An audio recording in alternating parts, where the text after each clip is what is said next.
नमस्कार दोस्तों, स्वागत है आपका स्टडी विद पृथ्वी पर। दोस्तों, आज हम इस वीडियो में शंकु का पृष्ठ क्षेत्रफल और आयतन के बारे में समझेंगे। हमें एक शंकु दिया गया है। पहले हम क्वेश्चन को पढ़ते हैं, उसके बाद हम इसके बारे में आगे बढ़ते हैं। हमें एक क्वेश्चन दिया है कि यदि किसी शंकु की तिर्यक ऊंचाई 13 मीटर है, यदि किसी शंकु की तिर्यक ऊंचाई 13 मीटर है और उसकी ऊंचाई 12 मीटर है, इसमें तिर्यक ऊंचाई अलग दी है और ऊंचाई अलग दी है, तो इसका वक्र पृष्ठ क्षेत्रफल, इसका संपूर्ण पृष्ठ क्षेत्रफल और आयतन ज्ञात कीजिए। इस पूरे क्वेश्चन में आप शंकु के रिलेटेड जो भी एग्जाम में पूछा जाता है, शंकु के रिलेटेड जो भी आपको समझने की जरूरत है, वो सब हम इस क्वेश्चन में आसानी से समझ लेंगे। आपको वीडियो को अच्छे से देखना है, उसको समझना है, इससे आपको शंकु के रिलेटेड किसी प्रकार का कोई डाउट नहीं रहेगा। दोस्तों, शंकु के रिलेटेड हमें तीन चीजें ध्यान रखनी है। एक तो होती है शंकु की त्रिज्या, जिसको हम आर से दर्शाते हैं। एक होती है शंकु या कोण की ऊंचाई, जिसको हम एस से दर्शाते हैं। और एक होती है शंकु की तिर्यक ऊंचाई, जिसको हम एल से दर्शाते हैं। तिर्यक ऊंचाई को हम स्लांट हाइट भी बोलते हैं। इस प्रकार से इन तीनों मानों की सहायता से हम शंकु का वक्र पृष्ठ क्षेत्रफल, संपूर्ण पृष्ठ क्षेत्रफल और आयतन निकाल देंगे। दोस्तों, यहाँ पे हमें जो शंकु की ऊंचाई है, शंकु की त्रिज्या है और इसका जो तिर्यक ऊंचाई है, इसके मध्य एक संबंध होता है, उसको भी समझना है। इनके मध्य में एक संबंध होता है। आप ध्यान से देखोगे तो आपको यहाँ पे एक त्रिभुज दिख रहा होगा। ये एक त्रिभुज बन रहा है। इस त्रिभुज में ये कोण एक 90 डिग्री का भी बन रहा है, अर्थात एक ऐसा त्रिभुज है जिसका एक कोण 90 डिग्री का है। तो इस प्रकार के त्रिभुज को हम क्या बोलते हैं? समकोण त्रिभुज बोलते हैं। दोस्तों, मैं त्रिभुज यहाँ से अलग से बनाऊंगा, जिससे आपको समझने में और आसानी होगी। आपको देखना है कि ये त्रिभुज बन रहा है ऐसा।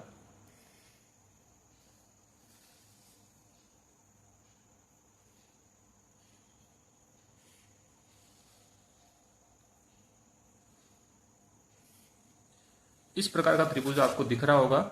इसमें एक आपको उसकी ऊंचाई दिख रही है, वो h है। इस प्रकार से एक त्रिज्या है जो r है, और एक इसकी है तिर्यक ऊंचाई, वो है l। इन तीनों की सहायता से एक त्रिभुज बन रहा है। और एक त्रिभुज का जो ये कोण आपको दिख रहा है, ये 90 डिग्री का है। अर्थात ये त्रिभुज जो बन रहा है, ये कौन सा त्रिभुज है? समकोण त्रिभुज है। इसको बोलते हैं हम समकोण त्रिभुज। दोस्तों, अगर आपको इन तीनों मानों में से कोई भी दो मान दिए जाते हैं और तीसरा मान निकालना है, तो इसके मध्य एक समकोण त्रिभुज का एक संबंध होता है। इसमें यह होता है कि जो 90 डिग्री के सामने वाली भुजा होती है, उसको बोलते हैं हम कर्ण। और ये h है, ये इसका लंब कहलाता है। और ये जो r है, इसका आधार कहलाता है। जो ये त्रिभुज है समकोण त्रिभुज, इसके ये लंब है h, ये इसकी त्रिज्या r है, इसको आधार बोलते हैं। और एक ये है, इसका कर्ण है, जिसको हम l से दर्शाते हैं। तो इनके मध्य एक संबंध होता है, वो संबंध होता है कर्ण का स्क्वायर बराबर लंब का स्क्वायर प्लस आधार का स्क्वायर। यहाँ पे आपको देखना है कि कर्ण कौन सा है। जो 90 डिग्री के सामने है वो कर्ण है, तो उसका मान हमारे पास दिया है l। तो l का स्क्वायर। और लंब कौन सा है? ये h है, इसका स्क्वायर। और एक है आधार, जो कि r है, तो r का स्क्वायर। ये हमारा एक संबंध है। इसकी सहायता से हमें अगर कोई दो चरों के मान दिए जाते हैं और तीसरा चर का मान निकालना है, तो हम इसकी सहायता से निकाल सकते हैं। क्योंकि हमें जब शंकु का वक्र पृष्ठ क्षेत्रफल, संपूर्ण पृष्ठ क्षेत्रफल, आयतन तीनों निकालने हैं, तो हमें इन तीनों मानों की आवश्यकता होगी। अब दोस्तों, हम सबसे पहले इन मानों को निकाल देते हैं। तीनों मानों को हमें दिया क्या गया है? सबसे पहले हमें दिया है तिर्यक ऊंचाई। तिर्यक ऊंचाई को हम लिखते हैं l से, वो हमें दी है 13 मीटर। तिर्यक ऊंचाई हमें दी है 13 मीटर। उसके बाद हमें दी है ऊंचाई। ऊंचाई को हम लिखते हैं s से, और ऊंचाई दी है हमें 12 मीटर। अब हमें r नहीं दिया है, शंकु की त्रिज्या हमें नहीं दी है, हमें r निकालना है। तो हम इस सूत्र की सहायता से r निकाल देंगे। इस सूत्र में हम मान लगाएंगे, l का भी मान लगाएंगे, h का भी मान लगाएंगे, तो हमें r का मान मिल जाएगा। तो इसमें मान लगाते हैं। आप देखिए, l की जगह हम लगाएंगे 13, तो l की जगह हम 13 लगाएंगे, तो 13 का स्क्वायर हो जाएगा। h की जगह हम लगाएंगे 12, तो ये हमें मिल जाएगा 12 का स्क्वायर। और r ऐसा का ऐसा रख देंगे। अब देखिए कि इधर r है, इधर 12 भी है, तो हम 12 को बराबर के इस तरफ भेजेंगे, तो ये 12 जो है ये माइनस के हो जाएंगे। और ये r स्क्वायर ऐसा कैसा रहेगा? तो हमारे पास क्या मिलेगा? 13 का स्क्वायर, ये 12 है, ये माइनस के हो जाएंगे, तो -12 का स्क्वायर हो जाएगा। और r स्क्वायर ऐसा कैसा रह जाएगा। अब इसको हम आगे सॉल्व करेंगे तो हम आर स्क्वायर को इस तरफ लिख देते हैं, बराबर ऐसा का ऐसा आ जाएगा। फिर 13 का स्क्वायर होता है 13 इंटू 13, 13 का स्क्वायर होता है 169 169, और 12 का स्क्वायर होता है 144 144 होता है। जब इसमें से हम इसको घटाएंगे तो हमारे पास मिलेगा 25, ये होगा आर स्क्वायर का मान। तो आर का मान निकालने के लिए हम क्या करेंगे कि 25 का क्या करेंगे, वर्गमूल कर देंगे, क्योंकि ये आर स्क्वायर है तो इसमें आर का मान निकालने के लिए हम इसमें स्क्वायर को हटा देंगे तो ये हो जाएगा अंडर रूट का 25, और अंडर रूट का 25 बराबर, तो आर बराबर क्या होगा, अंडर रूट को 25 को हम क्या लिख सकते हैं, अंडर रूट का 25 कितना होता है, 25 5 इंटू 5 25 होता है। तो जब इसके वर्गमूल के बाहर आएगा इसको 25 को हम 5 इंटू 5 लिखते हैं, तो जब ये बराबर के बाहर आएगा तो आर बराबर क्या हो जाएगा, 5 हो जाएगा दोस्तों। इस प्रकार से हमने आर का मान भी निकाल दिया। अब हमारे पास इसके सूत्र की सहायता से हमने दो चर दिए गए थे एल और एच, तो हमने आर का मान निकाल दिया। आर बराबर क्या आ गया, हमारे पास 5 आ गया दोस्तों। अब हमारे पास तीनों मान हमें मिल गए हैं, आर का मान भी हमें मिल गया है, वो कितना मिला है, 5 मीटर मिल गया दोस्तों। अब हमारे पास एल भी है, एच भी है और आर भी है। अब हम तीनों मानों की सहायता से शंकु का वक्र पृष्ठ क्षेत्रफल, संपूर्ण पृष्ठ क्षेत्रफल और आयतन निकालेंगे। दोस्तों जब हम शंकु का वक्र पृष्ठ क्षेत्रफल निकालेंगे, संपूर्ण पृष्ठ क्षेत्रफल निकालेंगे और आयतन निकालेंगे तो हमें इन फॉर्मूलों की आवश्यकता होगी, जो फॉर्मूलों में लिख के बता रहा हूँ आपको, या आपको याद भी करने हैं, उनको समझना भी है। सबसे पहले शंकु का वक्र पृष्ठ क्षेत्रफल, इसका फॉर्मूला होता है पाई आर एल। जो आपको ये वक्र भाग दिख रहा है ऊपर वाला, जो टोपी का ऊपर वाला वक्राकार भाग होता है वो वक्र पृष्ठ क्षेत्रफल होता है, इसको हम पाई आर एल लिखते हैं दोस्तों। इसमें एल क्या है, तिरछी ऊंचाई है, आर क्या है, जो शंकु की त्रिज्या है, और पाई का मान 22/7 है। इन तीनों के मान लगाएंगे तो हमें शंकु का वक्र पृष्ठ क्षेत्रफल मिल जाएगा। इसके बाद शंकु का संपूर्ण पृष्ठ क्षेत्रफल, इसमें क्या होता है दोस्तों, जो वक्र पृष्ठ होता है इसके अंदर हम नीचे जो वृत्ताकार भाग है, वृत्त बन रहा है, उसका क्षेत्रफल भी ऐड कर लेते हैं। और आपको पता होगा कि आर त्रिज्या के किसी वृत्त का क्षेत्रफल का फॉर्मूला पाई आर स्क्वायर होता है। तो वक्र पृष्ठ क्षेत्रफल पाई आर एल है, इसमें हम वृत्त का क्षेत्रफल भी ऐड कर लेंगे।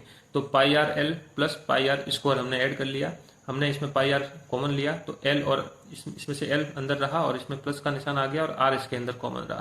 तो ये दोनों ही फॉर्मूले राइट है। आप ऊपर वाला भी याद कर सकते हो, नीचे वाला भी याद कर सकते हो, जो आपको सुविधा से सही लगे वो आप याद कर लीजिए। तो ये दोनों ही शंकु के पृष्ठ क्षेत्रफल है, एक वक्र पृष्ठ जो ऊपर वाला घुमावदार भाग होता है उसका क्षेत्रफल, और एक शंकु का संपूर्ण पृष्ठ क्षेत्रफल, मतलब ऊपर वक्र पृष्ठ और नीचे वाला जो वृत्ताकार भाग होता है, इन दोनों का मान आपको याद करना है। तीसरा मान है शंकु का आयतन दोस्तों। आयतन किसे बोलते हैं, इसका मान होता है शंकु के अंदर, जब हम जो भी भाग आपको शंकु के अंदर वाला भाग दिख रहा है उसमें हम उसको, इसी भाग को शंकु का हम आयतन बोलते हैं। तो इसका मान इस फॉर्मूले की सहायता से हम निकालेंगे। इसका फॉर्मूला होता है 1/3 पाई आर स्क्वायर एच। यह एच शंकु की ऊंचाई है, आर शंकु की त्रिज्या है, पाई का मान आपको पता है 22/7 है। इन तीनों फॉर्मूलों की सहायता से हम अब शंकु के ये तीनों ही मान हम निकालेंगे जो हमारे। तो दोस्तों हम आगे बढ़ते हैं। हमारे पास एल का मान भी दिया है, एच का मान भी दिया है, और आर का मान हमने इस पाइथागोरस प्रमेय में जो एल स्क्वायर बराबर H square plus R square होती है उसकी सहायता से हमने आर का मान भी निकाल दिया है, और हमने इन तीनों के मान निकाल दिए हैं। अब हम शंकु के तीनों ही जो मान है, वक्र पृष्ठ का, संपूर्ण पृष्ठ का और आयतन का मान निकालते हैं। सबसे पहले दोस्तों हम इसके मान निकालने से पहले हमें जो दिया गया है वो भी लिख देते हैं। एल का मान हमें दिया था, एल का मान हमें दिया था 13 मीटर। इसी प्रकार से हमारे पास था एच का मान था, ये था 12 मीटर, और एक हमारे पास था आर का मान जो कि था 5 मीटर, जो हमने निकाला था। इन तीनों मानों की सहायता से हम शंकु के संपूर्ण पृष्ठ क्षेत्रफल, वक्र पृष्ठ क्षेत्रफल और आयतन निकालेंगे। तो सबसे पहले हम दोस्तों वक्र पृष्ठ क्षेत्रफल निकालते हैं शंकु का। तो हम लिखते हैं वक्र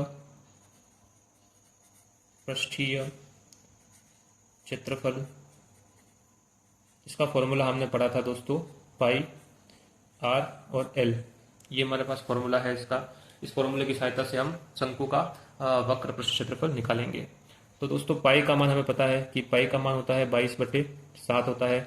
आर का मान हमें पता है, हमने निकाला है 5 है तो 5 लगा दिया हमने, और एल का मान हमें पता है 13 है तो हमने 13 लगा दिया। अब इसको जब हम सॉल्व करेंगे तो हमें शंकु का वक्र पृष्ठ क्षेत्रफल मिल जाएगा। तो दोस्तों इसको सॉल्व करते हैं। 22 बच सके ऐसा, 13 का 5 से हम गुणा करेंगे तो हमें मिलेगा 65 मिल जाएगा, और नीचे 7 ऐसा का ऐसा। तो इसको हम 22 को 65 से गुणा करेंगे, आप रफ में इसको गुणा कर लीजिए तो आपको मिलेगा 1430। तो इसमें हम 7 का भाग देंगे। जब हम इसमें 7 का भाग देंगे तो हमें जो मिलेगा वो हमें मिलेगा 204.28। ये दोस्तों हमें मिलेगा। ये हमारे पास जो मिला है ये शंकु का वक्र पृष्ठीय क्षेत्रफल है। दोस्तों आपके आंसर में ये भी दिया हो सकता है, और पॉइंट वाली संख्या दी है तो आपको ये भी दिया जा सकता है। इस प्रकार से हमें जो मान मिला वो शंकु का वक्र पृष्ठीय क्षेत्रफल है। और क्षेत्रफल हमेशा जो यहाँ पे लंबाई और ऊंचाई और त्रिज्या जिस भी इकाई में दी गई है, जो हमें मीटर में दी गई है, तो क्षेत्रफल हमेशा इसका स्क्वायर हो जाता है। तो ये होगा मीटर का स्क्वायर हो जाएगा दोस्तों। ये हो गया मीटर का स्क्वायर। आपको समझ में आ गया होगा कि वक्र पृष्ठ क्षेत्रफल 204.28 मीटर स्क्वायर होता है। यहां तक आपको समझ में आ गया होगा। अब हम आगे बढ़ते हैं। अब हम दोस्तों संपूर्ण पृष्ठ क्षेत्रफल निकालते हैं। शंकु का संपूर्ण पृष्ठीय क्षेत्रफल ये निकालते हैं दोस्तों। इसका फॉर्मूला क्या होता है? इसका फॉर्मूला होता है पाई आर और एल प्लस आर होता है दोस्तों। ये इसका फॉर्मूला होता है पाई आर एल प्लस आर। इसमें हम मान लगाते हैं और इसको सॉल्व करते हैं। सबसे पहले हम लगाते हैं पाई का मान, वो होता है 22/7 होता है। आर का मान हमें कितना मिला है? 5 है, तो 5 आ जाएगा। फिर एल का मान हमें कोष्टक के अंदर दिया है तो वो 13 है, तो 13 आ जाएगा।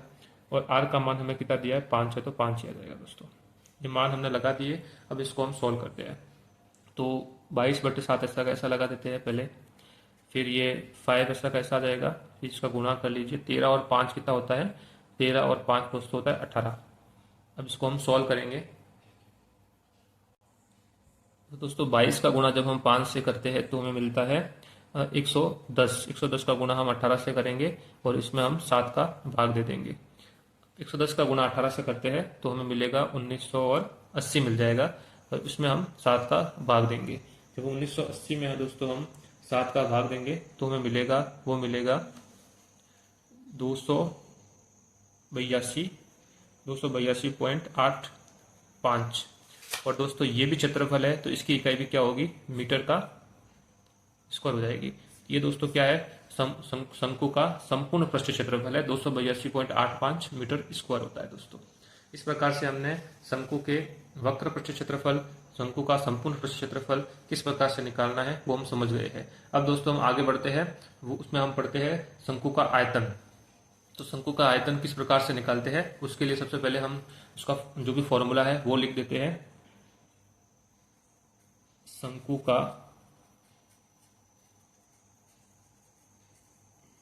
आयतन का फॉर्मूला है दोस्तों 1/3 पाई आर स्क्वायर एच।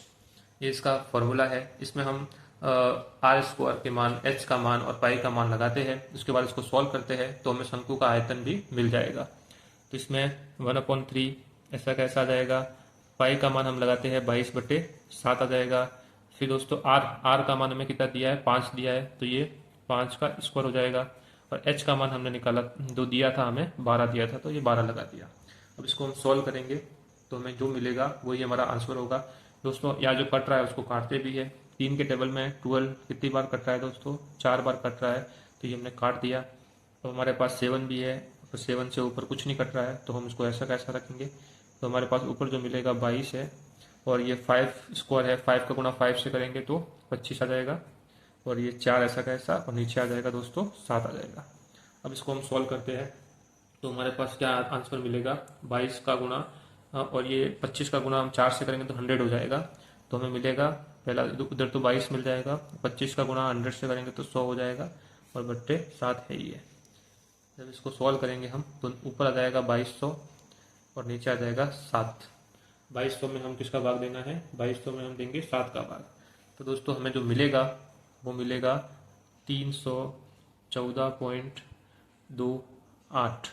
और दोस्तों ये आयतन है, तो आयतन हमेशा क्यूब में होता है। जिस भी इकाई में हमें लंबाई, ऊंचाई और त्रिज्या दी गई होती है इसका क्यूब कर लेते हैं। तो यहाँ पे हमें मीटर में दिया गया है, तो आयतन हमेशा जो निकलेगा वो मीटर का क्यूब हो जाएगा दोस्तों। ये आपको याद रखना है। क्षेत्रफल में हमेशा स्क्वायर होता है और आयतन में हमेशा क्यूब होता है। इस प्रकार से दोस्तों हमने शंकु का आयतन भी निकाल दिया है। तो दोस्तों हमने क्या निकाला, इसका वक्र पृष्ठ क्षेत्रफल निकाला, इसका संपूर्ण पृष्ठ क्षेत्रफल निकाला और इसका आयतन भी निकाला। दोस्तों मैं आशा करता हूँ कि आपको वीडियो अच्छा लगा होगा। अगर आपको वीडियो अच्छा लगा है तो वीडियो को लाइक कीजिए, अपने दोस्तों के साथ शेयर कीजिए। अगर आप हमारे चैनल पर नए हैं तो चैनल को सब्सक्राइब कीजिए।